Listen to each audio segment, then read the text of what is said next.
ಓಂ ಶಾಂತಿ. ಇಂದಿನ ಮುರಳಿಯ ದಿನಾಂಕ 17/6/2024. ಪ್ರಾತಃ ಮುರಳಿ. ಓಂ ಶಾಂತಿ. ಬಾಪ್ದಾದ ಮಧುಬನ. ಮಧುರ ಮಕ್ಕಳೇ, ನೆನಪು ಮತ್ತು ವಿದ್ಯೆಯಿಂದಲೇ ಡಬಲ್ ಕಿರೀಟವು ಸಿಗುತ್ತದೆ. ಆದ್ದರಿಂದ ಗುರು ಉದ್ದೇಶವನ್ನು ಲಕ್ಷ್ಯ ಸಮ್ಮುಖದಲ್ಲಿ ಇಟ್ಟುಕೊಂಡು ದೈವಿ ಗುಣಗಳನ್ನು ಧಾರಣೆ ಮಾಡಿ. ಪ್ರಶ್ನೆ: ವಿಶ್ವ ರಚಯಿತ ತಂದೆಯು ನೀವು ಮಕ್ಕಳಿಗೆ ಯಾವ ಸೇವೆ ಮಾಡುತ್ತಾರೆ? ಉತ್ತರ: 1ನೇ ಪಾಯಿಂಟ್, ಮಕ್ಕಳಿಗೆ ಬೇಹದ್ದಿನ ಆಸ್ತಿಯನ್ನು ಕೊಟ್ಟು ಸುಖಿಗಳನ್ನಾಗಿ ಮಾಡುವುದು. ಇದು ಸೇವೆಯಾಗಿದೆ. ತಂದೆಯು ಹಾಗೆಯೇ ನಿಷ್ಕಾಮ ಸೇವೆಯನ್ನು ಯಾರೂ ಮಾಡಲು ಸಾಧ್ಯವಿಲ್ಲ. ತಂದೆ ಹಾಗೆ ನಿಷ್ಕಾಮ ಸೇವೆಯನ್ನು ಮಾಡಲು ಯಾರೂ ಸಾಧ್ಯವಿಲ್ಲ. 2ನೇ ಪಾಯಿಂಟ್, ಬೇಹದ್ದಿನ ತಂದೆಯ ಬಾಡಿಗೆ ಸಿಂಹಾಸನವನ್ನು ತೆಗೆದುಕೊಂಡು ನಿಮ್ಮನ್ನು ವಿಶ್ವದ ಸಿಂಹಾಸನಾಧೀಶರನ್ನಾಗಿ ಮಾಡಿಬಿಡುತ್ತಾರೆ. ಸ್ವಯಂ ಮಯೂರ ಸಿಂಹಾಸನದ ಮೇಲೆ ಕುಳಿತುಕೊಳ್ಳುವುದಿಲ್ಲ, ಆದರೆ ಮಕ್ಕಳನ್ನು ಮಯೂರ ಸಿಂಹಾಸನದ ಮೇಲೆ ಕೂರಿಸುತ್ತಾರೆ. ತಂದೆ ಜಡ ಮಂದಿರಗಳನ್ನು ಕಟ್ಟುತ್ತಾರೆ, ಆದರೆ ಅದರಲ್ಲಿ ಅವರಿಗೆ ರಜೆ ಏನೂ ಬರುತ್ತದೆ? ಸ್ವರ್ಗದ ರಾಜ್ಯಭಾಗ್ಯವನ್ನು ಪಡೆಯುವ ಮಕ್ಕಳಿಗೆ ಮಜಾ ಬರುತ್ತದೆ. ಓಂ ಶಾಂತಿ. ಮಧುರಾತಿ ಮಧುರ ಆತ್ಮಿಕ ಮಕ್ಕಳಿಗೆ ಆತ್ಮಿಕ ತಂದೆಯು ತಿಳಿಸುತ್ತಾರೆ, ತಮ್ಮನ್ನು ಆತ್ಮವೆಂದು ತಿಳಿದು ತಂದೆಯನ್ನು ನೆನಪು ಮಾಡಿ. ಓಂ ಶಾಂತಿಯ ಅರ್ಥವನ್ನಂತೂ ತಂದೆಯು ತಿಳಿಸಿದ್ದಾರೆ. ಓಂ ಶಾಂತಿಯನ್ನು ತಂದೆಯು ಹೇಳುತ್ತಾರೆ ಮತ್ತು ಮಕ್ಕಳು ಹೇಳುತ್ತೀರಿ, ಏಕೆಂದರೆ ಆತ್ಮದ ಸ್ವಧರ್ಮವು ಶಾಂತಿಯಾಗಿದೆ. ನೀವೀಗ ಅರಿತುಕೊಂಡಿದ್ದೀರಿ, ನಾವು ಶಾಂತಿಧಾಮದಿಂದ ಬರುತ್ತೇವೆ. ಮೊಟ್ಟ ಮೊದಲು ಸುಖಧಾಮದಲ್ಲಿ, ನಂತರ 84 ಜನ್ಮಗಳ ಪೂರ್ಣ ಜನ್ಮಗಳನ್ನು ತೆಗೆದುಕೊಳ್ಳುತ್ತಾ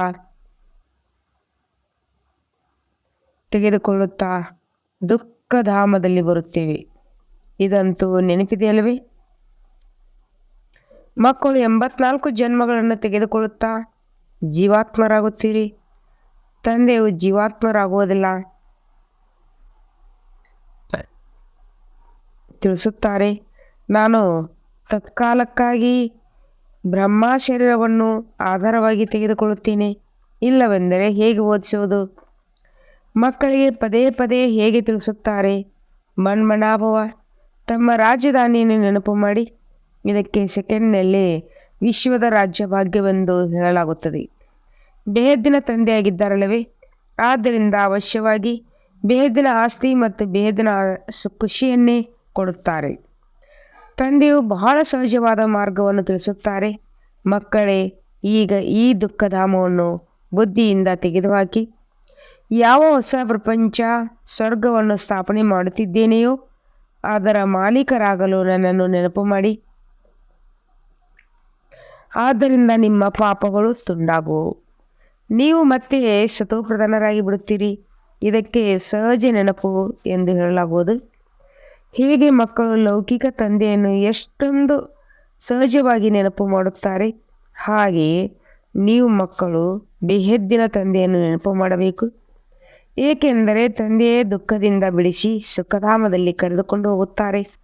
ಅಲ್ಲಿ ದುಃಖದ ಹೆಸರು ಗುರುತು ಇರುವುದಿಲ್ಲ. ಬಹಳ ಸಹಜ ಮಾತನ್ನು ತಿಳಿಸುತ್ತಾರೆ. ತಮ್ಮ ಶಾಂತಿಧಾಮವನ್ನು ನೆನಪು ಮಾಡಿ. ಯಾವುದು ತಂದೆಯ ಮನೆಯೋ ಅದು ನಿಮ್ಮ ಮನೆಯಾಗಿದೆ. ಮತ್ತು ಹೊಸ ಪ್ರಪಂಚವನ್ನು ನೆನಪು ಮಾಡಿ, ಅದು ನಿಮ್ಮ ರಾಜಧಾನಿಯಾಗಿದೆ. ತಂದೆಯು ನೀವು ಮಕ್ಕಳ ಎಷ್ಟೊಂದು ನಿಷ್ಕಾಮ ಸೇವೆಯನ್ನು ಮಾಡುತ್ತಾರೆ. ನೀವು ಮಕ್ಕಳನ್ನು ಸುಖಿಯನ್ನಾಗಿ ಮಾಡಿ ಮತ್ತೆ ವಾನಪ್ರಸ್ಥ ಪರಂಧಾಮದಲ್ಲಿ ಹೋಗಿ ಕುಳಿತುಕೊಳ್ಳುತ್ತಾರೆ. ನೀವು ಪರಂಧಾಮದ ನಿವಾಸಿಗಳಾಗಿದ್ದೀರಿ. ಅದಕ್ಕೆ ನಿರ್ವಾಣಧಾಮ, ವಾನಪ್ರಸ್ಥವೆಂದು ಹೇಳಲಾಗುತ್ತದೆ. ತಂದೆಯು ಮಕ್ಕಳ ಸೇವೆ ಮಾಡಲು ಅರ್ಥಾತ್ ಆಸ್ತಿಯನ್ನು ಕೊಡಲು ಬರುತ್ತಾರೆ.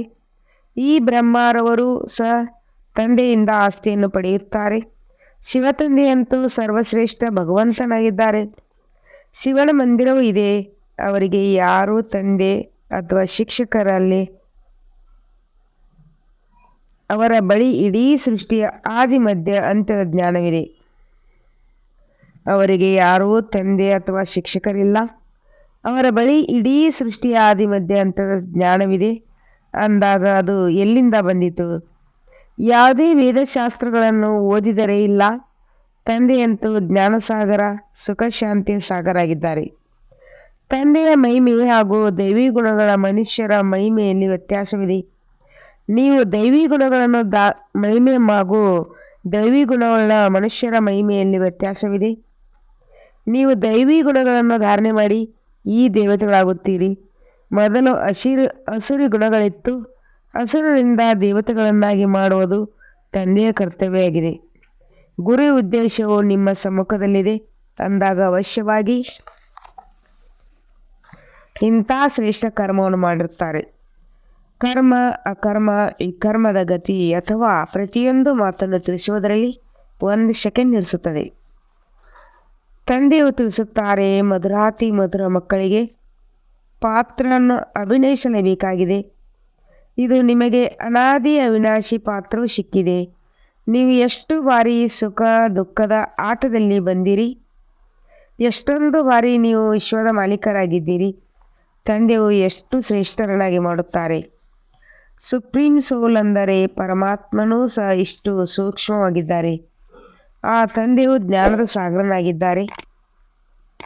ಆದ್ದರಿಂದ ಆತ್ಮಗಳನ್ನು ತಮ್ಮ ಸಮಾನರನ್ನಾಗಿ ಮಾಡುತ್ತಾರೆ.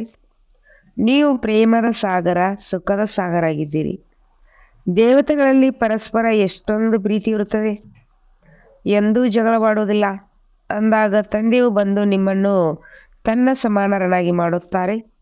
ಮತ್ಯಾರು ಹೀಗೆ ಮಾಡಲು ಸಾಧ್ಯವಿಲ್ಲ. ನಾಟಕವು ಸ್ಥೂಲವತನದಲ್ಲಿ ನಡೆಯುತ್ತದೆ. ಆದಿ ಸನಾತನ ದೇವಿ ದೇವತಾ ಧರ್ಮ, ನಂತರ ಇಸ್ಲಾಂ, ಬೌದ್ಧಿ ಮುಂತಾದವರು ನಂಬರ್ವಾರಾಗಿ ಈ ನಾಟಕ ಮಂಟಪದಲ್ಲಿ ಬರತೊಡಗುತ್ತಾರೆ.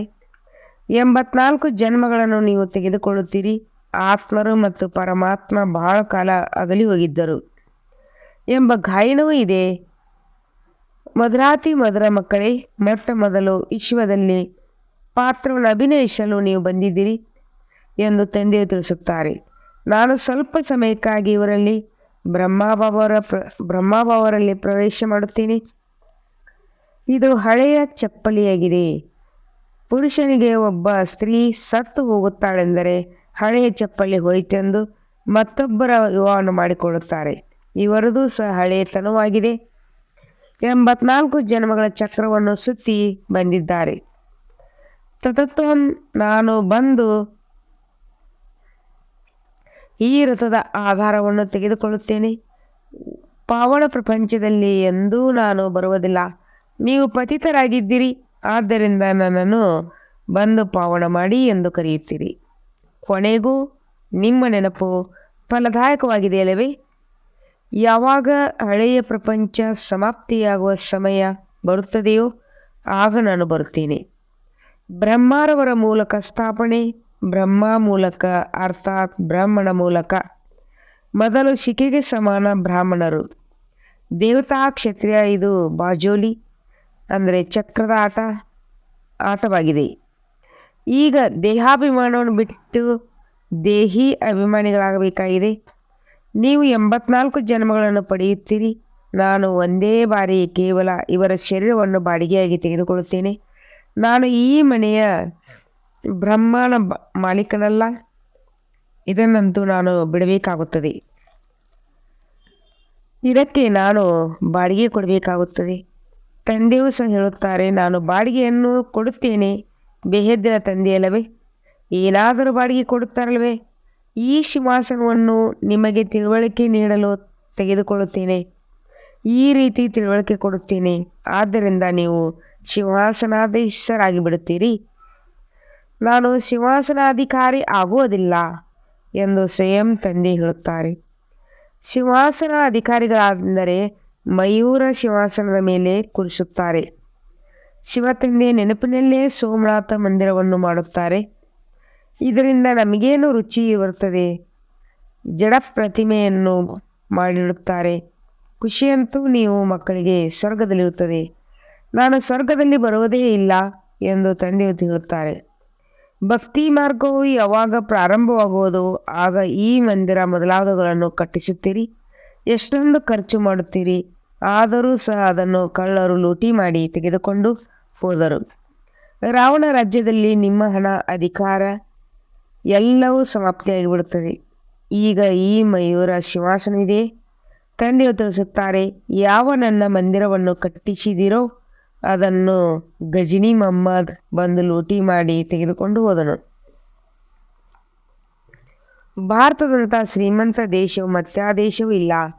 ಇದರಂಥ ತೀರ್ಥಸ್ಥಾನ ಮತ್ಯಾವುದೂ ಆಗಲು ಸಾಧ್ಯವಿಲ್ಲ. ಆದರೆ ಇತ್ತೀಚೆಗಂತೂ ಹಿಂದೂ ಧರ್ಮ ಅನೇಕ ತೀರ್ಥಸ್ಥಾನಗಳಾಗಿವೆ. ವಾಸ್ತವದಲ್ಲಿ ಯಾವ ತಂದೆಯ ಸರ್ವರ ಸದ್ಗತಿ ಮಾಡುವರೋ ಅವರು ತೀರ್ಥಸ್ಥಾನ ಆಗಬೇಕಲ್ಲವೇ? ಇದು ಸಹ ಡ್ರಾಮಾದಲ್ಲಿ ನಿಗದಿತವಾಗಿದೆ. ತಿಳಿಸುವುದರಲ್ಲಿ ಬಹಳ ಸಹಜವಾಗಿದೆ.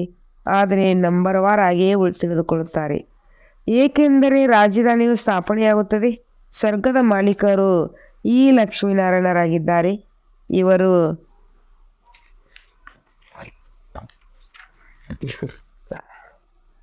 ಉತ್ತಮರಿಗಿಂತ ಉತ್ತಮ ಪುರುಷರು, ಅವರನ್ನೇ ದೇವತೆಗಳೆಂದು ಕರೆಯಲಾಗುತ್ತದೆ. ದೈವಿ ಗುಣವುಳ್ಳವರನ್ನು ದೇವತೆ ಎಂದು ಕರೆಯಲಾಗುತ್ತದೆ. ಈ ಶ್ರೇಷ್ಠ ದೇವತಾ ಧರ್ಮದವರು ಪ್ರವೃತ್ತಿ ಮಾರ್ಗದಲ್ಲಿದ್ದರು. ಆ ಸಮಯ ನಿಮ್ಮದೇ ಪ್ರವೃತ್ತಿ ಮಾರ್ಗವಾಗಿರುತ್ತದೆ. ತಂದೆಯು ನಿಮ್ಮನ್ನು ಡಬಲ್ ಕಿರೀಟಧಾರಿಗಳನ್ನಾಗಿ ಮಾಡಿದರು. ರಾವಣನು ನಂತರ 2 ಕಿರೀಟಗಳನ್ನು ಇಳಿಸಿಬಿಟ್ಟಿದ್ದಾನೆ.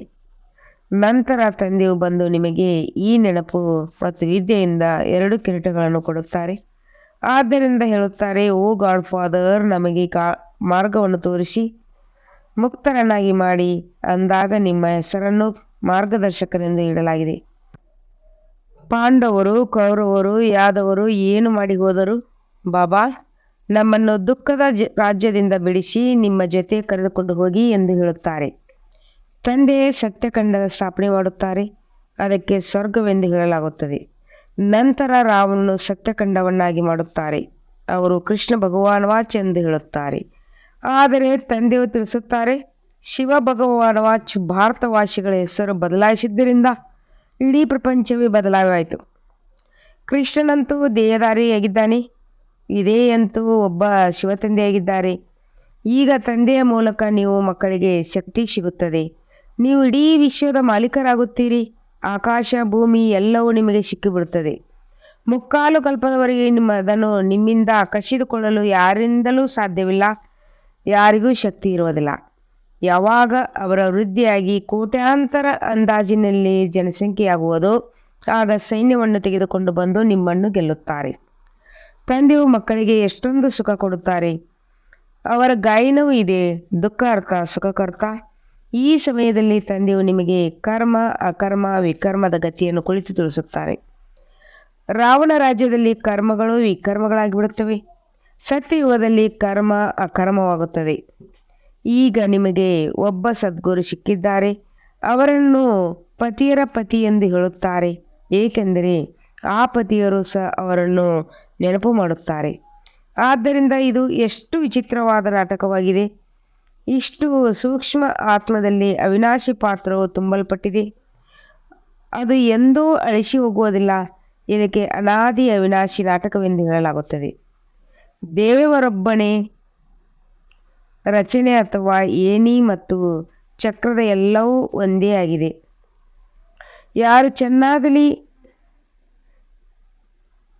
ಯಾರು ರಚನೆಯನ್ನಾಗಲಿ ರಚಯಿತನನ್ನಾಗಲಿ ತಿಳಿದುಕೊಂಡಿಲ್ಲ. ಋಷಿ ಮುನಿಗಳು ನಮಗೆ ಗೊತ್ತಿಲ್ಲವೆಂದು ಹೇಳಿಬಿಡುತ್ತಾರೆ. ಈಗ ನೀವು ಸಂಗಮದಲ್ಲಿ ಕುಳಿತಿದ್ದೀರಿ. ನಿಮ್ಮ ಯುದ್ಧವು ಮಾಯೆಯೊಂದಿಗಿದೆ. ಅದು ನಿಮ್ಮನ್ನು ಬಿಡುವುದಿಲ್ಲ. ಮಕ್ಕಳು ಹೇಳುತ್ತಾರೆ, ಬಾಬಾ, ಮಾಯೆ ಏಟು ಬಿದ್ದಿತು. ಅದಕ್ಕೆ ತಂದೆಯು ಹೇಳುತ್ತಾರೆ, ಮಕ್ಕಳೇ, ಮಾಡಿಕೊಂಡಿರುವ ಸಂಪಾದನೆಯನ್ನು ಸಮಾಪ್ತಿ ಮಾಡಿಕೊಂಡಿರಿ. ನಿಮಗೆ ಸ್ವಯಂ ಭಗವಂತನೇ ಓದಿಸುತ್ತಾರೆ. ಅಂದ ಮೇಲೆ ಬಹಳ ಚೆನ್ನಾಗಿ ಓದಬೇಕು. ಇಂಥ ವಿದ್ಯೆಯು ಮತ್ತೆ 5,000 ವರ್ಷಗಳ ನಂತರವೇ ಸಿಗುವುದು. ಒಳ್ಳೆಯದು. ಮಧುರಾತಿ ಮಧುರ ಅಗಲಿ ಮರಳಿ ಸಿಕ್ಕಿರುವಂಥ ಮಕ್ಕಳಿಗೆ ಪ್ರೀತಿಯ ಮಾತ್ಪಿತಾ ಬಾಪ್ತದರ ನೆನಪು, ಪ್ರೀತಿ ಹಾಗೂ ಸುಪ್ರಭಾತ. ಆತ್ಮೀಯ ಮಕ್ಕಳಿಗೆ ಆತ್ಮೀಯ ತಂದೆಯ ನಮಸ್ತೆ. हम रूहानी बच्चों की रूहानी बाप दादा को याद, प्यार और गुड मॉर्निंग और नमस्ते नमस्ते नमस्ते. शुक्रिया बाबा, शुक्रिया शुक्रिया बाबा, शुक्रिया. वह बाबा वह. ಧಾರಣೆಗಾಗಿ ಮುಖ್ಯ ಸಾರ. ಈ ದುಃಖಧಾಮದಿಂದ ಬುದ್ಧಿಯೋಗವನ್ನು ತೆಗೆದು ಹೊಸ ಪ್ರಪಂಚವನ್ನು ಸ್ಥಾಪನೆ ಮಾಡುವ ತಂದೆಯನ್ನು ನೆನಪು ಮಾಡಬೇಕು. ಸತೋಪ್ರಧಾನರಾಗಬೇಕು. 2ನೇ ಪಾಯಿಂಟ್, ತಂದೆಯು ಸಮಾನ್ ಪ್ರೇಮದ ಸಾಗರ, ಶಾಂತಿ ಮತ್ತು ಸುಖದ ಸಾಗರ ಆಗಬೇಕಾಗಿದೆ. ಕರ್ಮ ಅಕರ್ಮ ವಿಕರ್ಮದ ಗತಿಯನ್ನು ತಿಳಿದು ಸದಾ ಶ್ರೇಷ್ಠ ಕರ್ಮವನ್ನು ಮಾಡಬೇಕಾಗಿದೆ. ವರದಾನ: ಸದಾ ಉಮಂಗ ಉತ್ಸಾಹದಲ್ಲಿರುತ್ತಾ ಮನಸ್ಸಿನಲ್ಲಿ ಖುಷಿಯ ಗೀತೆ ಹಾಡುವಂಥ ಅವಿನಾಶಿ ಅದೃಷ್ಟಶಾಲಿ ತಾವು ಅದೃಷ್ಟಶಾಲಿ ಮಕ್ಕಳು ಅವಿನಾಶಿ ವಿಧಿಯಿಂದ ಅವಿನಾಶಿ ಸಿದ್ಧಿಗಳನ್ನು ಪ್ರಾಪ್ತಿ ಮಾಡಿಕೊಳ್ಳುವಿರಿ. ತಾವು ಅದೃಷ್ಟಶಾಲಿ ಮಕ್ಕಳು ಅವಿನಾಶಿ ವಿಧಿಯಿಂದ ಅವಿನಾಶಿ ಸಿದ್ಧಿಗಳನ್ನು ಪ್ರಾಪ್ತಿ ಮಾಡಿಕೊಳ್ಳುವಿರಿ. ತಮ್ಮ ಮನಸ್ಸಿನಿಂದ ಸದಾ ವಾಹ ವಾಹ ನ ಋಷಿ ಗೀತೆ ನುಡಿಯುತ್ತಿರುತ್ತೆ. ವಾಹ ವಾಹ ವಾಹ ನನ್ನ ಅದೃಷ್ಟ, ವಾಹ ಮಧುರ ಪರಿವಾರ, ವಾಹ ಶ್ರೇಷ್ಠ ಸಂಗಮದ ಆಹ್ಲಾದಕರದ ಸಮಯ, ಪ್ರತಿ ಕರ್ಮ ವಾಹ ವಾಹ ಆಗಿದೆ. ಆದ್ದರಿಂದ ತಾವು ಅವಿನಾಶಿ ಅದೃಷ್ಟಶಾಲಿಗಳಾಗುವಿರಿ. ತಮ್ಮ ಮನಸ್ಸಿನಲ್ಲಿ ವೈ ಅಂದರೆ ಏಕೆ, ನಾನು ಬರಲು ಸಾಧ್ಯವಿಲ್ಲ, ವೈಗೆ ಬದಲಾಗಿ ವಾಹ ವಾಹ ಮತ್ತು ಐಗೆ ಬದಲಾಗಿ ಬಾಬಾ ಬಾಬಾ ಶಬ್ದವೇ ಬರುವುದು. ಸ್ಲೋಗನ್: ಯಾರು ಸಂಕಲ್ಪ ಮಾಡುವಿರಿ ಅದಕ್ಕೆ ಅವಿನಾಶಿ ಸರ್ಕಾರದ ಸ್ಟ್ಯಾಂಪ್ ಹಾಕಿಬಿಡಿ, ಆಗ ಅಟಲರಾಗುವಿರಿ. ಮಾತೇಶ್ವರಿಯರ ಮಧುರ ವಾಕ್ಯ. ಜೀವನದ ಆಸೆ ಪೂರ್ಣವಾಗುವ ಸುವರ್ಣಮಯ. ನಾವೆಲ್ಲ ಆತ್ಮರಿಗೆ ಬಹಳ ಸಮಯದಿಂದ ಇದೇ ಆಸೆ ಇತ್ತು, ಜೀವನದಲ್ಲಿ ಸದಾ ಸುಖ ಶಾಂತಿ ಸಿಗಲಿ ಎಂದು. ಈಗ ಬಹಳ ಸಮಯದ ಆಸೆ ಎಂದು ಪೂರ್ಣವಾಗುವುದು. ಈಗ ಇದಾಗಿದೆ ನಮ್ಮ ಅಂತಿಮ ಜನ್ಮ. ಈ ಅಂತಿಮ ಜನ್ಮದಲ್ಲಿಯೂ ಅಂತ್ಯವಾಗಿಲ್ಲದೆ ನಾನಿನ್ನು ಚಿಕ್ಕಮ್ಮನಾಗಿದ್ದೇನೆ, ಚಿಕ್ಕವನೂ ಆಗಿದ್ದೇನೆ. ಚಿಕ್ಕವರಿಗಾಗಲಿ ದೊಡ್ಡವರಿಗಾಗಲಿ ಸುಖವನ್ನಂತೂ ಬೇಕಿದೆ ಅಲ್ಲವೇ? ಆದರೆ ದುಃಖ ಯಾವುದರಿಂದ ಸಿಗುತ್ತದೆ ಎಂಬುದರ ಬಗ್ಗೆಯೂ ಮೊದಲು ತಿಳುವಳಿಕೆ ಬೇಕಾಗಿದೆ. ಈಗ ನಿಮಗೆ ಜ್ಞಾನ ಸಿಕ್ಕಿದೆ. ಈ 5 ವಿಕಾರಗಳಲ್ಲಿ ಸಿಕ್ಕಿ ಹಾಕ್ಕೊಂಡಿರುವ ಕಾರಣ ಈ ಕರ್ಮ ಬಂಧನವಾಗಿದೆ ಎಂದು. ಅದನ್ನು ಪರಮಾತ್ಮನ ನೆನಪಿನ ಅಗ್ನಿಯಿಂದ ಭಸ್ಮ ಮಾಡಬೇಕಾಗಿದೆ. ಕರ್ಮ ಬಂಧನದಿಂದ ಬಿಡಿಸಿಕೊಳ್ಳಲು ಇದೇ ಸಹಜ ಉಪಾಯ. ಇಂಥ ಸರ್ವಶಕ್ತಿವಂತ ಬಾಬಾ ಅವರವರ ನೆನಪು ನಡೆಯುತ್ತಾ ತಿರುಗಾಡುತ್ತಾ ಶ್ವಾಸದಲ್ಲಿರಬೇಕು. ಈಗ ಈ ಉಪಾಯವನ್ನು ತಿಳಿಸುವ ಸಹಾಯ ಸ್ವಯಂ ಪರಮಾತ್ಮ ಬಂದು ಮಾಡುತ್ತಿದ್ದಾರೆ. ಆದರೆ ಇದರಲ್ಲಿ ಪುರುಷಾರ್ಥವಂತೂ ಪ್ರತಿಯೊಂದು ಆತ್ಮವು ಮಾಡಬೇಕು. ಪರಮಾತ್ಮನಂತೂ ತಂದೆ, ಶಿಕ್ಷಕ, ಗುರುವಿನ ರೂಪದಲ್ಲಿ ಬಂದು ನಮಗೆ ಆಸ್ತಿ ಕೊಡುತ್ತಾರೆ. ಅಂದಾಗ ಮೊದಲು ಆ ತಂದೆ ಮಗು ಆಗಬೇಕಾಗಿದೆ. ನಂತರ ಶಿಕ್ಷಕನಿಂದ ಓದಬೇಕು. ಯಾವ ವಿದ್ಯೆಯಿಂದ ಜನ್ಮ ಜನ್ಮಾಂತರದ ಸುಖದ ಪ್ರಾರಬ್ಧವಾಗುವುದು, ಅರ್ಥಾತ್ ಜೀವನ್ಮುಕ್ತಿ ಪದವಿಯಲ್ಲಿ ಪುರುಷಾರ್ಥದ ಅನುಸಾರ ಪದವಿ ಸಿಗುತ್ತದೆ ಮತ್ತು ಗುರು ರೂಪದಲ್ಲಿ ಪವಿತ್ರರಾಗಿ ಮಾಡಿ ಮುಕ್ತಿ ಕೊಡುತ್ತಾರೆ. ಅಂದರೆ ಈ ರಹಸ್ಯ ತಿಳಿದು ಅಂತಹ ಪುರುಷಾರ್ಥ ಮಾಡಬೇಕಾಗಿದೆ. ಹಳೆ ಖಾತಿ ಸಮಾಪ್ತಿ ಮಾಡಿ ಹೊಸ ಜೀವನ ಮಾಡಲು ಇದೇ ಸಮಯವಾಗಿದೆ. ಈ ಸಮಯದಲ್ಲಿ ಎಷ್ಟು ಪುರುಷಾರ್ಥ ಮಾಡಿ ತಮ್ಮ ಆತ್ಮವನ್ನು ಪವಿತ್ರವನ್ನಾಗಿ ಮಾಡಿಕೊಳ್ಳುತ್ತೀರಿ, ಅಷ್ಟೇ ಶುದ್ಧವಾದ ರೆಕಾರ್ಡ್ ತುಂಬಿಕೊಳ್ಳುವಿರಿ. ನಂತರ ಇಡೀ ಕಲ್ಪ ನಡೆಯುತ್ತದೆ. ಅಂದರೆ ಇಡೀ ಕಲ್ಪ ಈ ಸಮಯದ ಸಂಪಾದನೆಯ ಮೇಲೆ ಅವಲಂಬಿತವಾಗಿದೆ. ನೋಡಿ, ಈ ಸಮಯದಲ್ಲೇ ನಿಮಗೆ ಆದಿ ಮಧ್ಯ ಅಂತ್ಯದ ಜ್ಞಾನ ಸಿಗುತ್ತದೆ. ನಮಗೆ ದೇವತೆಗಳಾಗಬೇಕಾಗಿದೆ ಮತ್ತು ನಮ್ಮ